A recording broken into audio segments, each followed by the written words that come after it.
we just talked about Argo and All the President's Men, and it's the same thing.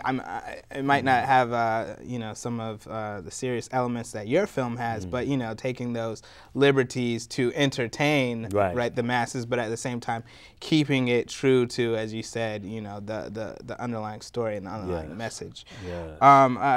You have an ensemble cast in this film, right? And I know, as you said, you have some old cast members from To Save that show up in the film. And as you said, also you have Lawrence Hilton Jacobs and Vernee Watson. Can you talk a little bit about that, right? For the director that's watching and wants to get to the next level. Obviously, in directing, Cooley High. Come on. Lawrence talks about how he calls it the anthem of Black America. Right. It is a film that everyone knows in our community in particular, and I think the mainstream community as well. It's one of my favorite films. I love Cooley High. Definitely. So, as a director, sometimes that would make me nervous. What am I gonna tell him? How did you approach that in your directing? How do you work with your actors? Well, the first thing I like to start off about is to talk about why we went after certain names such as this. When we had To Saved on the festival circuit, my producer and I, Mary Colbert, we began to find get a lot of feedback that, hey, Brother Shuaib, I love this movie. Right. I would love to program it on X network, X cable, but it doesn't have anybody in it. I don't know these people. Right. I was like, well, what does that have to do with anything, And so we began to see, okay, you're going to have to, in order to, as you talked about, go to the next level, you're going to have to package your movie with certain elements, stars that you believe that you can get for a certain financial package that would fit within your budget. I mean, obviously you can't get Halle Berry or I couldn't, get Denzel for the movie. But you couldn't? No. Wish they could. Right. If you know him, tell him to give me a call. I'll holler at him. Okay, holler at him for me. But I think that what the film director wants to do is to begin to look at someone who may be, what I try to do is get people who had the hunger, or I could see that they could really use this vehicle to either resurrect their career, similar to what Quentin Tarantino did with, both Reservoir Dogs and, Pulp Fiction. Right. We resurrected the careers, of John Travolta very well, and Samuel really got his shot. Yeah, definitely. Took his career to a new level. Yeah. And so we were looking for people just like that.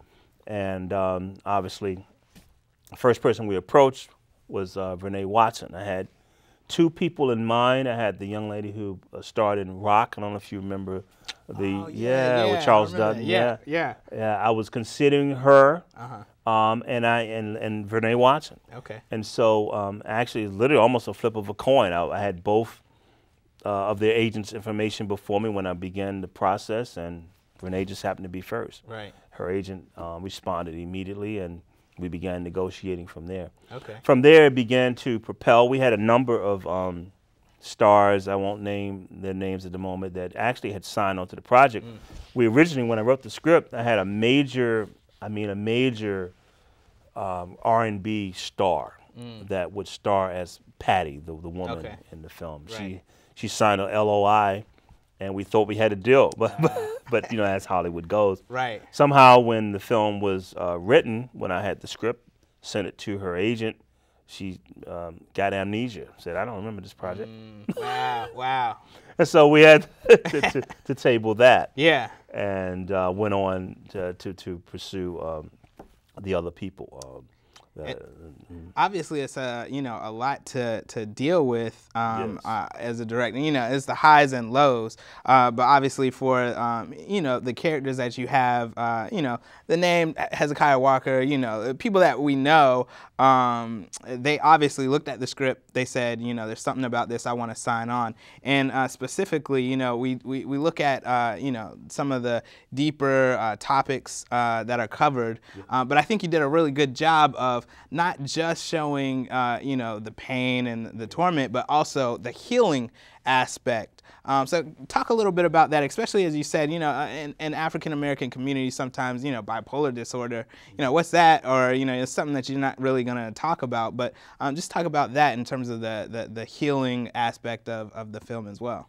Well, I'm glad you brought that up, Kevin, because in my opinion, the movie is not effective without redemption and healing.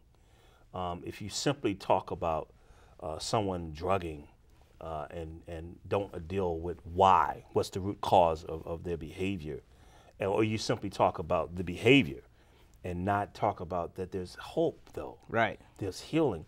That's what makes it a worthwhile endeavor. To me, the film is, I don't want to do a film that simply states facts, if you will. We all know that there are people who are addicted to drugs. We all know that there are people who may be suffering from mental illness and bipolar disorder in particular. But many of us don't know the root reasons. Yeah. We don't know the causes. Yeah. And particularly in the African American community, we do things, as you know, such as, oh, that girl just crazy. I don't pay her. Ain't nobody got time for that. Ain't nobody got time for that. Right. You know? But in reality, this is a very serious phenomenon, and it's an issue that affects everyone. Yeah. And so that's why I insisted upon, or wrote it in that way, that there be healing and redemption at the end.